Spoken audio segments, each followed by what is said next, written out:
Who is this person in a spaceman-like suit, deeply involved in the 21st running of the National Drag Racing Championships? It is, in fact, a lady, Shirley Cha-Cha Muldowney, and her sport is one of speed. That sometimes turns violent.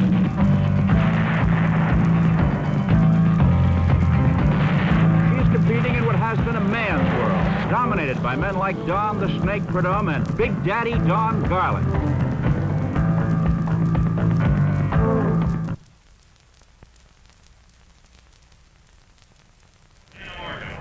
And for the drag racing fan, this is where it is. Indianapolis Raceway Park, 5 miles west of the Indianapolis Motor Speedway. A perfect drag racing day weather-wise, and a purse of over $300,000 has drawn the sport's best. Men like Big Daddy Don Garlits, Don the Snake Prudhomme, world champion Gary Beck, and a lady, Shirley Cha-Cha Muldowney. 1,200 cars have been entered, each one requiring last-minute adjustments to make them go in this highly technical and complex sport of drag racing. Hello everyone, I'm Chris Economaki, and today we want to bring the sport of drag racing back to its basics. So remember that the elapsed time and top speed that you'll be hearing throughout our show are important, but always keep in mind that it's man and machine versus man and machine. And the man who gets to the other end first, regardless of time and regardless of speed, is the winner. Now the cars roll up to the starting line side by side here and wait for starter Buster Couch to activate the lights on the Christmas tree. When the light turns green, away they go, 1/4 mile to the finish. Getting off the line is all important, for each lane has its own timing device. Elapsed time, ET in drag racing parlance, is the clocking of the car from the start to the finish line. Top speed is recorded at the end of the run through a 1/40th of a mile trap, which begins 66 feet before the finish line and ends 66 feet after the finish line. This is a top fuel dragster, the fastest and most highly sophisticated machine the sport has to offer. It often does the 1/4 mile from a standing start in less than 6 seconds. Now, let's take one of these 6-second rides in a top fueler, the first category we're concerned with today. Starter Buster Couch pulls the driver to the line, and then the wait for the light begins. It's green, down the chute he goes. Less than 6 seconds, engine putting out over 1,000 horsepower. At the finish, the chute is popped, and the run is over. A turn into the runoff lane, and preparations for the next run begin. Of course, if a driver leaves early, he red lights for an automatic disqualification. Matchups in the top fuel quarterfinals, Garlits against Myers, gets the winner of the Wolf Johnson run. Our lady friend Cha-Cha has top qualifier Gary Beck, the victor to go against the survivor of the Cap Richards go. Don Garlits comes to the line, the Babe Ruth of the sport. He was winning races when A.J. Foyt was driving midget cars and Richard Petty was a kid in the pits. But the one thing he has never done is win the NHRA World Championship, a season-long point battle of 8 major races and 5 lesser competitions, which may be his for the first time this year. His rival is a 28-year-old Louisville, Kentucky driver, Austin Myers, a former class champion in Top Gas. This category no longer exists.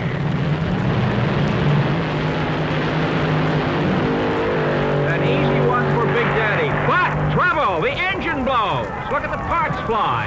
So Big Daddy has trouble with the engine in his fuel dragster. This could mean serious trouble in his quest for top honors in the Nationals today. Let's have another look at Garlits having trouble.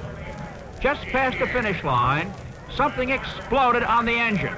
He kept it under control, and now we find that the supercharger has exploded and there are holes in the engine and oil is dripping out. The question now is, will he have time before the next round to make repairs?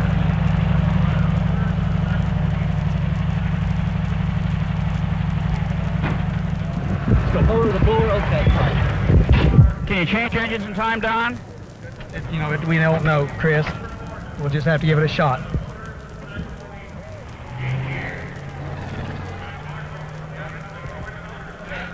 And so, a dramatic development here at Indianapolis with the explosion of a supercharger and the blowing of Don Garlits' engine. And on the track, oil from the hole in Don Garlits' engine. On the strip, the Utah Railroad engineer, Dan Richards, one of only 17 men who have cracked 5 seconds in this fast sport of drag racing, going against a 30-year-old Canadian from Edmonton, Alberta, Terry Cap. $309,000 in prize monies at stake here at the Nationals, with the big prize going to the man that wins in top fuel. crowd, 50,000 people. The 4-day meet, more than 120,000 people as they wait for the green. Tense moments here at the line. Richards in the far lane, Cap nearest.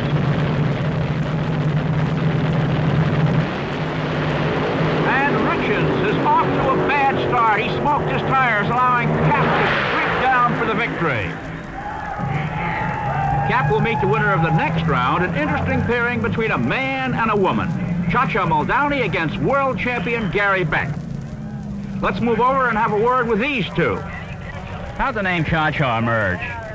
Someone wrote it on my race car a long time ago as a joke in shoe polish, and it's stuck, Chris. Happy with it? Yeah, it draws a lot of attention. The kids like it, and it's easy to remember. Muldowney's kind of long. What's the little gold I see there that's new around your neck?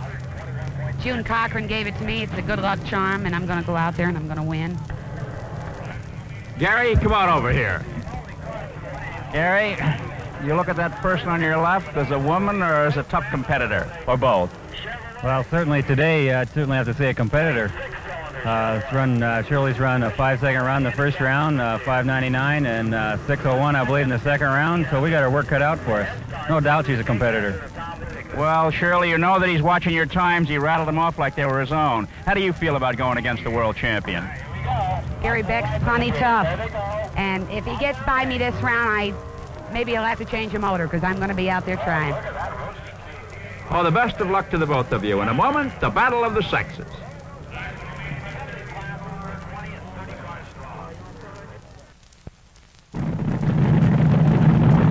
So our lady friend, Shirley Cha-Cha Muldowney, comes to the line. A big moment for this woman, 35 years old, who started a racing career back in Schenectady, New York in stock cars. Her father worked on her first cars. He liked to see his daughter race. Her mother couldn't stand to watch. When she was burned in a funny car, her mother stopped coming to the races. Her opponent, world champion Gary Beck, and fastest qualifier, is a difficult rival. Because Shirley's time in her last round was fastest, she has lane choice, and she has picked what she hopes will be the fastest lane in this matchup.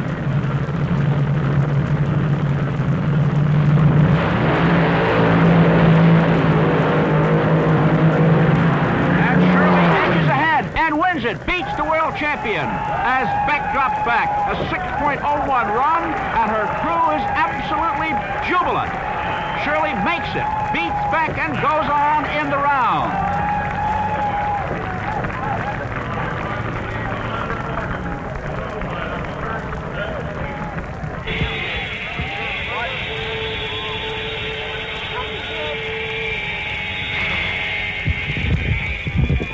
Well, you did what you said you were going to do, Cha-Cha. Maybe I broke the motor. I don't know. Uh-oh. No, there's no holes in her. I might have burned a couple pistons, but I got the crew to take care of it. Okay, you got time? You happy about making it? I think they'll give me time, Chris. Okay, so Cha-Cha is on her way here at Indianapolis. Each round she has won, getting closer and closer to the top title. The next run, last of the quarterfinals, pits Hank Johnson from the Pacific Northwest. He's a 33-year-old Maryville, Washington driver who won the 1971 Top Fuel Super Nationals. His rival, a 32-year-old Pittsburgh bachelor, Ted Wolf. And the winner gets Don Garlett, providing Don's car is ready. Garlett is back in the pits working frantically to get his machine ready. And if Garlett's car should not be ready, the winner of this run could ascend to the final. So it is very important for both of these men.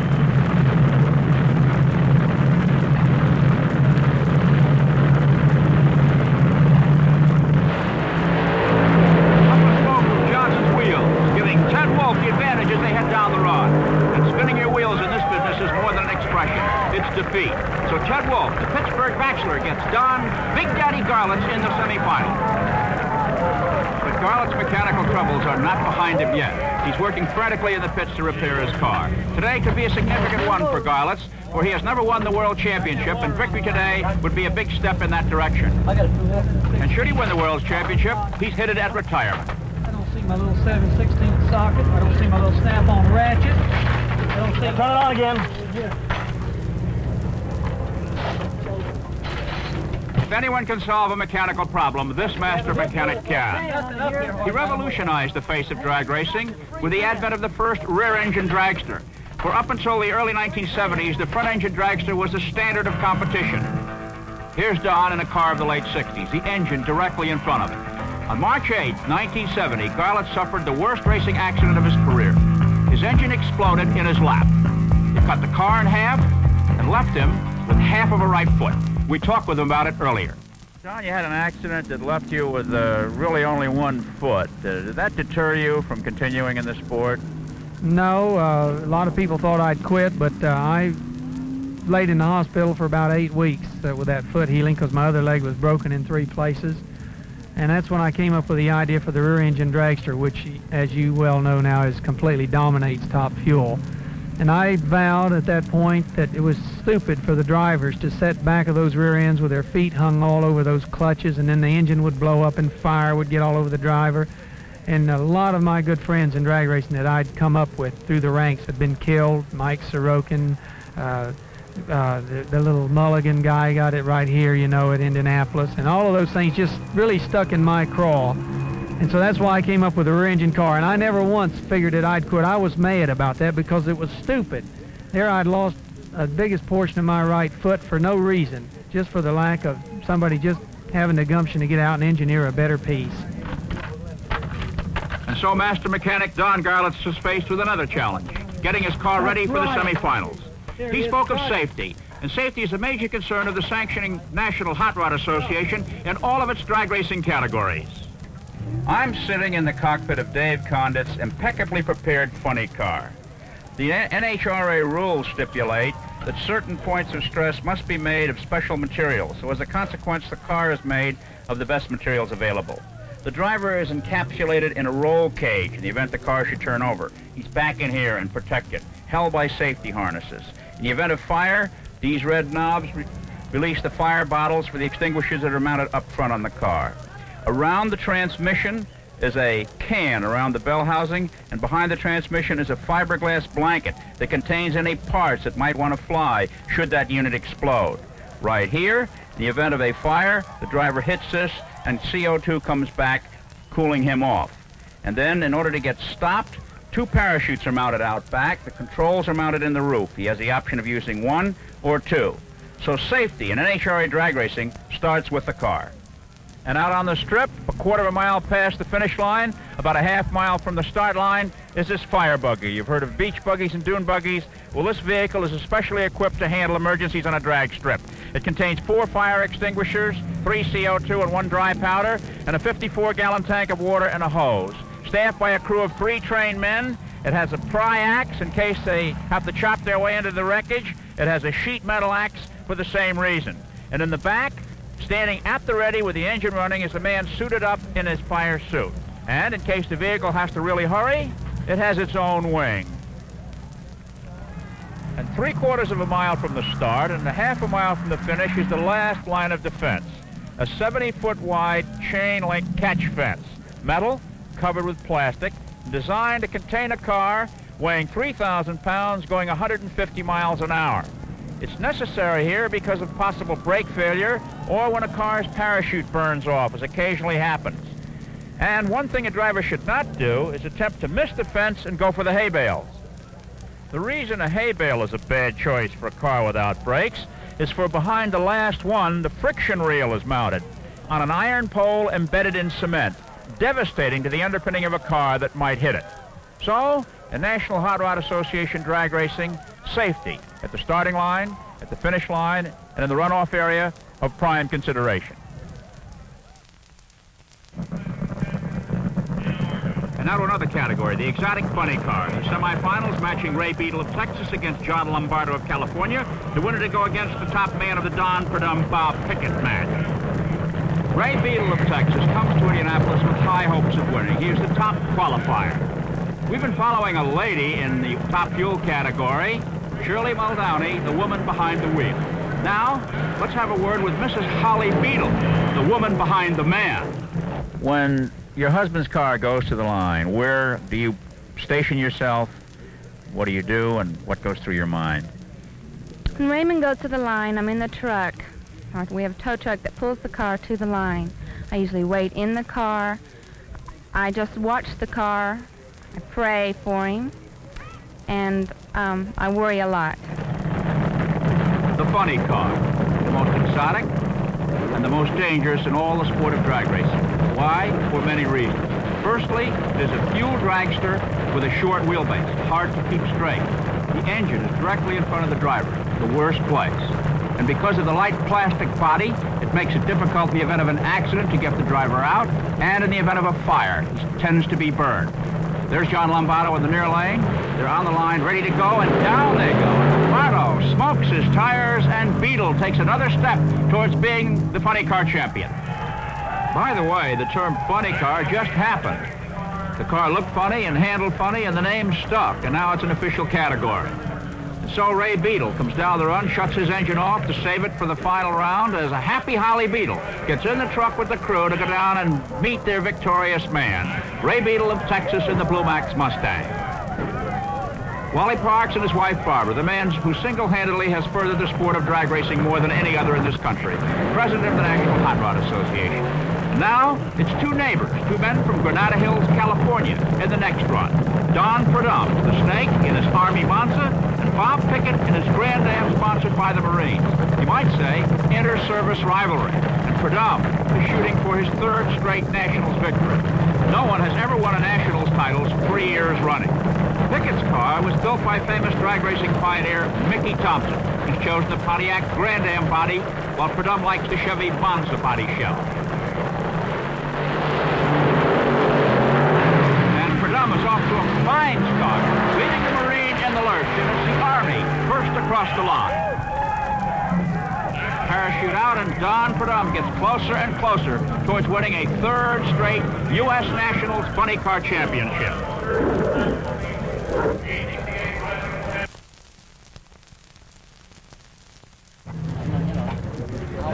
Will Don Garlits be ready for his semi-final run? We'll be back with that story, plus Cha-Cha Muldowney's quest for her first national title, and Don Perdum's try for 3 straight. But now, let's return to Jim McKay and Dick Button in Colorado Springs.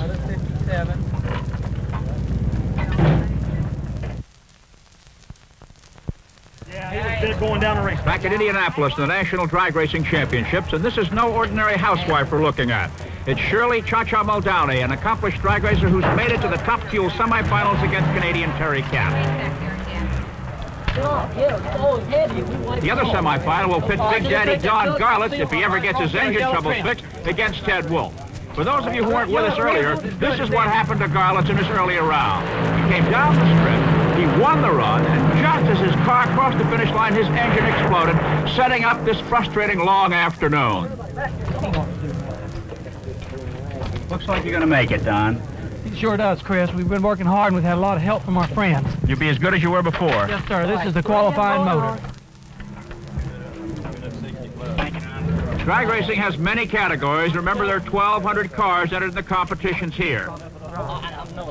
In other categories, in Superstock, Judy Lilly lost her chance to upstage Cha-Cha to become the first female champion in any category when she lost to Jack Mullins.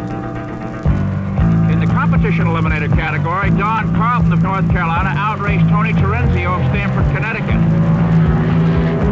And in the stock eliminator, it was Don McElroy of Northville, Michigan, the winner over Mick Leiferman of Saline, Michigan. In the bikes, Joe Smith had it all to himself when T.C. Christensen wasn't ready. The modified eliminator crown went to Rick Barat of Noblesville, Indiana, beating Neil Marr. And in Pro Comp, Dale Armstrong of Torrance, California, beat Jake Coughlin of Columbus, Ohio. Most of these drivers will be headed next week for the World Finals at the Ontario Motor Speedway in Southern California. Well, all the cars don't make it to the finish line. Here's a wild one that happened during qualifying. It was in the top fuel category, and Dick LaHaye was in the right-hand lane. His car, for no apparent reason, just turned right across the lane, ticking his rival Jim Murphy of Milwaukee, going into the fence, turning over, and was broken in half. LaHaye suffered a broken left arm, and he had to be cut out of the cage that protects drivers from further injury. Here's another look.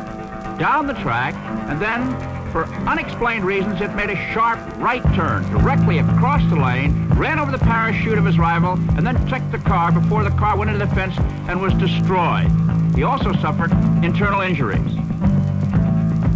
In funny car qualifying, Earl Binns in the left lane started out and a problem developed and a wheel came off. His car turned and went right across in front of Ron O'Donnell and tipped the guardrail on the far side of the track. He was uninjured and brought the car down the track to a safe halt. Here's his wife, Vicki. What were you thinking about when your husband's wheel came off? I was scared to death. I didn't know what happened. I couldn't see anything. Well, I saw the wheel come off, and I saw a lot of smoke, and then we had to get into the push car, and from then on I didn't see him until we got stopped at the end of the track. Did you have a talk with him about getting out of this crazy business? I had a talk with myself, and I said I'd never come again, but I'll be here next year. There you have it.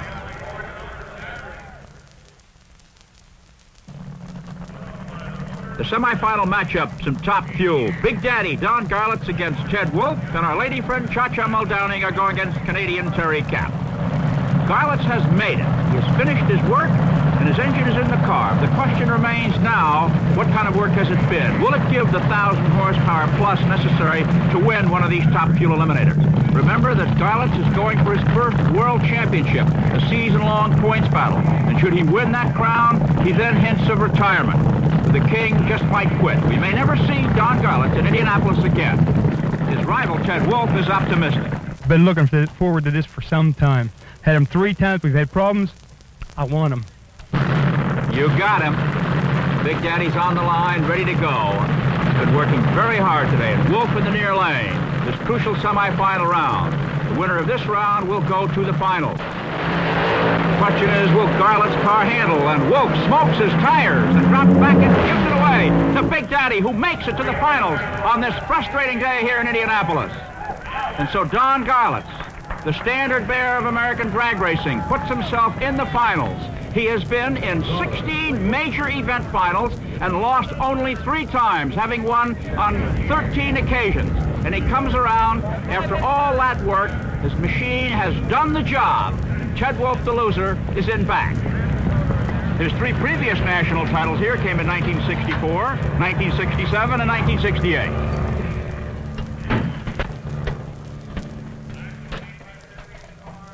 $589, Don. You feel like the pressure's off? Yeah, we figured that engine was dialed, but you know, you never know on a quick change like that. But I was happy with it. I clicked it real early, try to save it because, you know, we got 1 more to go. And we want to do good if we possibly can. Have you had many days like this in all the years you've been at it? It's been a rough day, but it's been a very rewarding one. When the crew puts together a piece like that from scratch, a new injector, new port nozzles, everything fresh from the top up. Now, the engine was dialed from the bottom down. That was a qualifying engine, but the top is what makes it run. When the crew puts that together, it makes you kind of proud of your men.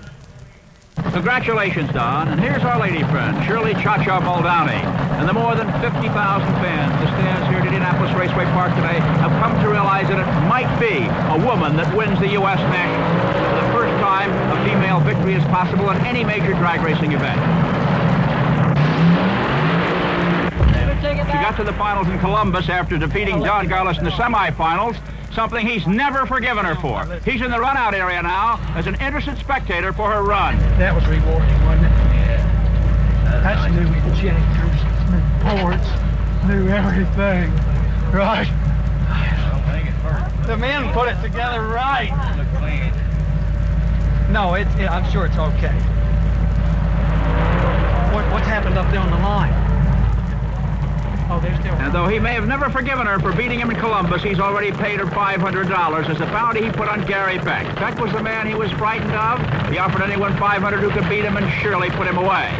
Now, Shirley comes to the line with Terry Cap, a 30-year-old Canadian from Gary Beck's hometown of Edmonton, in this crucial semi-final run. The winner will go against Big Daddy, Don Garlitz, in the final. The question now is whose engine is dialed in the best. That's dragster parlance for being just right for the circumstance. Shirley on the far lane, Cap on the near side.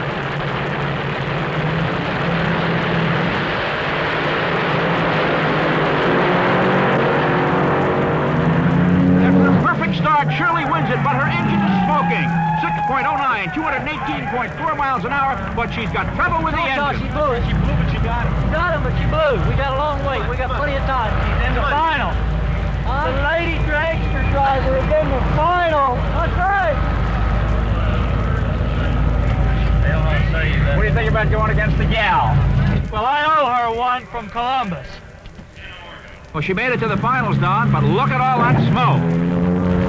Shirley, the smoke, what does it mean? It means we probably burned a couple pistons, Chris. That's common. What are you going to do? The tire shook plenty hard on me, but I drove it through the shake and shifted it a tad early, and I think I saved the run. What about going against Big Daddy in the final? Oh, well, all I can say is now it's the old man and the old lady. Let's see who's the better. He says he owes you one from Columbus. No. He owes me 3, because I got him after Columbus, too. What a matchup in the finals. A woman trying to make history as the first of her sex to win a Nationals title, and Big Daddy Don Garlits perhaps going for his last. We'll be back with the Pro Stock and Funny Car finals in a minute. And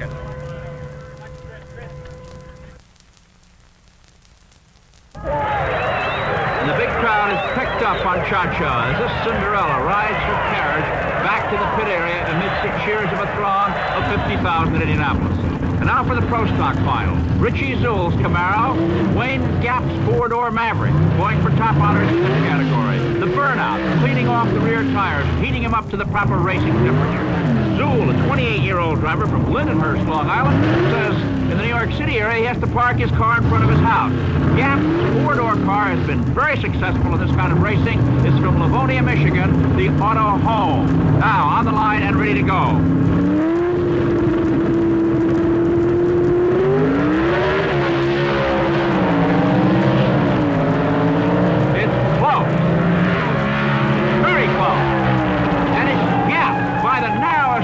For another title, Gap's 6th major triumph. Here it is, a wheel width makes the difference. Next up, the funny car. Ray Beadle, the fastest qualifier on the left. Don Purdom going for an unprecedented 3rd straight Nationals victory. The 20 years of Nationals here in Indianapolis, no one has ever been able to win 3 in a row. Beadle chose the left lane because of his faster time in the previous round. It may well be the faster of the 2 lanes. A bit ago, we talked with both drivers. Thinking about 3 in a row and how no one's ever done it? Yeah, that's all. You have to think about it. You don't like to think about it. It's just like, like Foyt shooting to win his 3rd or 4th or 5th one, whatever he's trying to do. It's something that's hard to do, but I'm kind of just thinking about the race, really, and I'm going to run him just like we had a little match race down at some drag strip someplace. How much you think about yourself as compared to how much you think about Beadle? Well, he's awfully good, but they've been known to make some mistakes, and what can I say? It's going to be the best man that wins out there. Ray, your crew looks pretty confident. They're all tired. They've got to work. Harry here's really got to work out this weekend. Him and Fred, the other one behind us. Everyone's worked hard for this race. It's really been a hard one for us, but it'll be worth it if we win. What's Mama think about it? I'm ready. Ready for the win. What are you going to be doing during those few seconds he's on the run? Watching and waiting and hoping. Got a celebration plan? Oh, we'll celebrate. If we win this one, we'll celebrate. And here's Don Purdom, the man who wants to see to it there's no celebration in the Beadle camp this evening, bringing his car to the line. On the right-hand side, the body goes up, and this means trouble. What could it be on the Blue Max? Remember, Purdom said that the Beadle crew have been known to make mistakes. Have they made one here? If they've made one, Purdom will go down the line uncontested for an easy victory, as we saw earlier in the bike. They're bringing Purdom's car back as they're working on Beadle's machine. Purdom keeps his tires warm. Now the body is down, and they seem to be ready.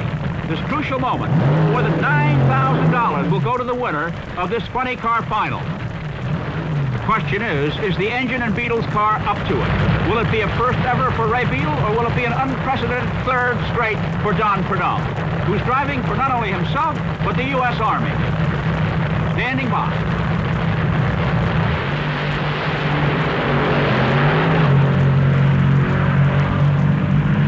Very close. And Beadle surges ahead to dethrone Purdom. And the 3 straight jinx prevails here at Indianapolis Raceway Park. And is this Texas crew ever jubilant, running on their high-heel boots in the truck? And that celebration is definitely on tonight. Beadle had set a national record of 6.14 seconds in qualifying. For it to become official, he had to run within 1% of that time during the same event. Thus, a 6:20 or faster would make it official. And so he did. Turn around. Congratulations. Thank you, thank you. You said you were going to do it, and you did. What problems did you have at the line? Well, when I started backing up, I noticed it having a small oil leak, and I could just see the trail, and that kind of went across my tracks. And I didn't think Harry and them saw it, so I was trying to motion for them to see it. They saw it. Here we come. How'd you beat him? We left first, and I think we set the record on that run. We backed up our 6:14 record. Well, congratulations.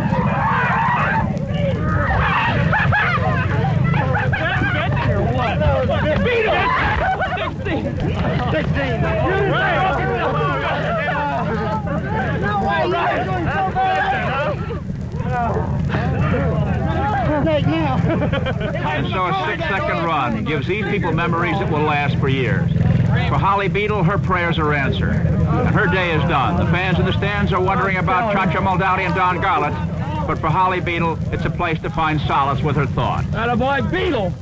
The Mac is back. Get the hand off. Back with Cha-Cha and Big Daddy in a moment.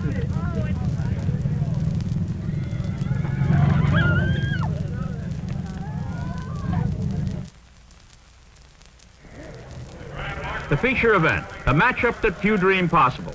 In any event, in any sport, could there be a more unlikely pair of finalists for a national title than Big Daddy Don Garlett and Shirley Cha-Cha Muldowney? The contrast is great. Let's spend a few moments with them. Well, Cha-Cha, how did it all begin? I used to be a terror when I was about 15 years old, and I used to race on the streets with the fellas before they had a drag strip in upstate New York.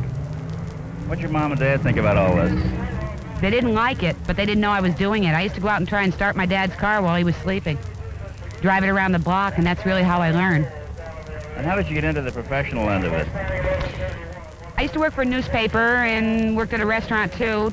I just fooled around the small racetracks in New York and Maine, Massachusetts, and from there I just wanted to do it because I liked it. Not too many people wanted to accept me then, but I went professional 8 years ago when I got into the gas-powered dragsters. Well, Don, you've seen it all as one of the pioneers in drag racing.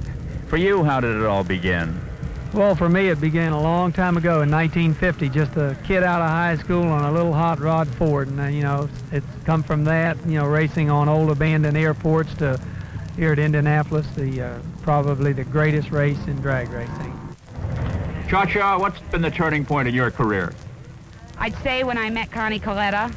Conrad's a 3-time national winner. He's a very hard racer. Sometimes hard on me, but that's what it takes. And man's done a lot for me, and I think that's really when everything good started to happen. Well, there's Connie on the left with your crew, Cha-Cha. Do they mind working for a woman? Oh, no, for sure. They don't mind, but they catch a lot of raspberries in the pits. The fellas ask them where their mini skirts are and all of this, but, you know, they don't let it get to them. They really don't. I have a job to do. When I go to that start line, I try to do it the same all the time, and I have some, you know, a few weeks' pay that depend on me, so that's what it takes to get the job done.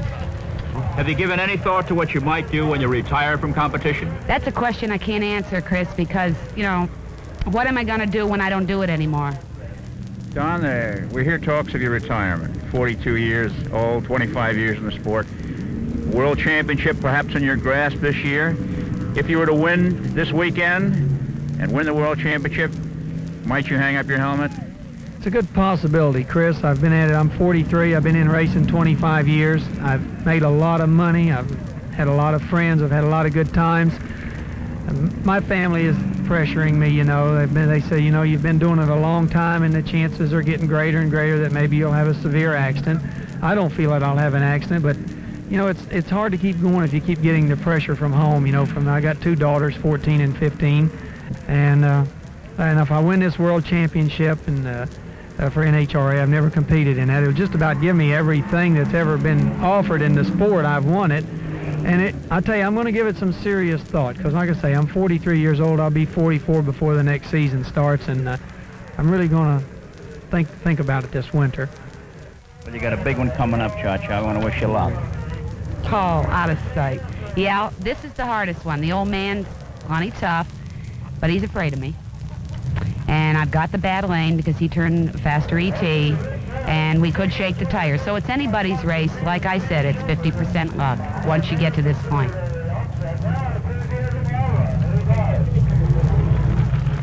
And for the Pink Lady, a win today could open up a whole new future.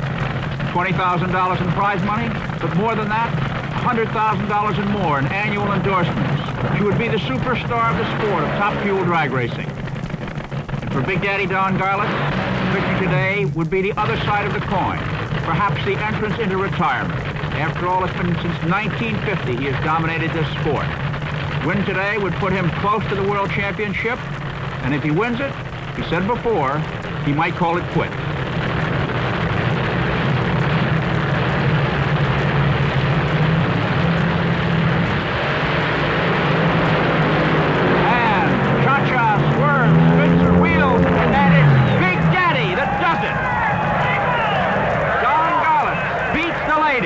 And wins his fourth national triumph here at Indianapolis. 5.93 seconds, 242.58 miles an hour for the man from Seffner, Florida. The swamp rat, they call him down there. And the class show as Shirley Cha-Cha Baldownie fails in the final. Way to go. Wow, in front again, huh?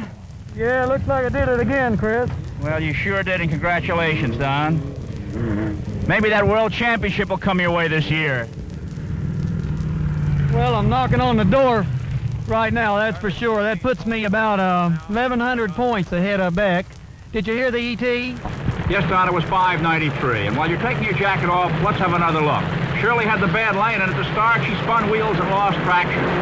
Don, did you feel any special pressure going into the final, she being a woman, and the World Championship coming up, and possible retirement? I've won the Nationals a lot of times and a lot of other races, and so that actually takes the pressure off of me. If I didn't win here this afternoon, I could say, well, I've won it 2 or 3 times. So, but somebody, you know, Shirley, you got to realize the pressure was really on her, because here she's got further in drag racing right now than any woman ever has. I mean, you know, runner-up, you got to understand that that's a fantastic thing. This is the U.S. Nationals. Shirley, come on over here. Congratulations. Oh, man. This was only the U.S. Nationals, and, you know, all those guys, where are they? I know that you just had it on kill, then. Well, you know. That's a compliment, too. Right, I didn't trust you. Never. What do you think? Did I make the final decision? What do we all Did I make the right When ladies are disappointed, they're supposed to cry. Yeah, well, I'm not going to cry today because I'm happy today. How can I possibly cry? Well, she put on a hell of a race. She had a bad lane. What the heck? Well, you two guys gave us a great show. Congratulations to you both. Thank you much. Thanks, Don. It's a pleasure racing you. Don gained 1,256 points in the complicated formula for each victory in each round of the meet. He now holds a 1,042-point lead over Beck in his quest for a first World Championship and possible retirement. Have we seen him at the Nationals for the last time? We asked his wife, Pat, earlier if she thought he'd retire. He says that it may soon end. I don't believe him. You don't believe him? No. He loves to race too much.